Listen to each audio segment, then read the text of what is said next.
जो खुसूसियत है इस्लाम की वो ये है कि इस्लाम के अंदर इंसाफ, इस्लाम के अंदर आदल है, जजमेंट है कि अगर आप आका हैं, अगर आप वाली हैं, अगर आप जिम्मेदार हैं तो आपके पास अगर हम प्रधान मुसलमान प्रधान हैं और दो मैटर आया, एक हिंदू का गैर मुसलमान का, तो आप वहाँ पे ना देखें कि आपके धर्म का है, आप वहाँ पे आदल और इंसाफ की बात करें। वहाँ पे जिसका भी मसला होता है आप उसको पूरा करें। अगर मुस्लिम है उसका हकदार है तो उसको दिलवाएं, और अगर गैर मुस्लिम हकदार है तो उसको भी दिलवाएं। एक उदाहरण मैं आपको दूंगा। अल्लाह के रसूल प्रॉफिट मोहम्मद सल्लल्लाहु अलैहि वसल्लम के ज़माने में एक औरत थी, वो ज़रा मुअज़्ज़ज़ ख़ानदान की औरत थी, बड़े ऊँचे हसन नसब की औरत थी।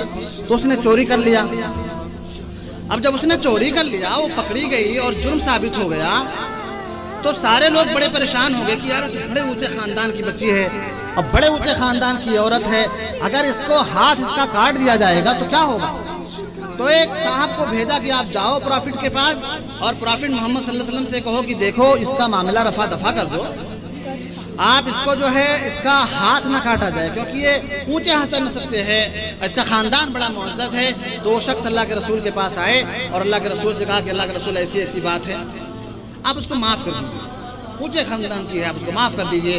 तो अल्लाह के रसूल सल्लल्लाहु अलैहि वसल्लम का चेहरा खतरनाक हो गया, आप गुस्से से हो गए और फरमाया वल्लाहि लौ अन्न फातिमा बिन्त मुहम्मदिन सरक़त लक़तअतु यदहा।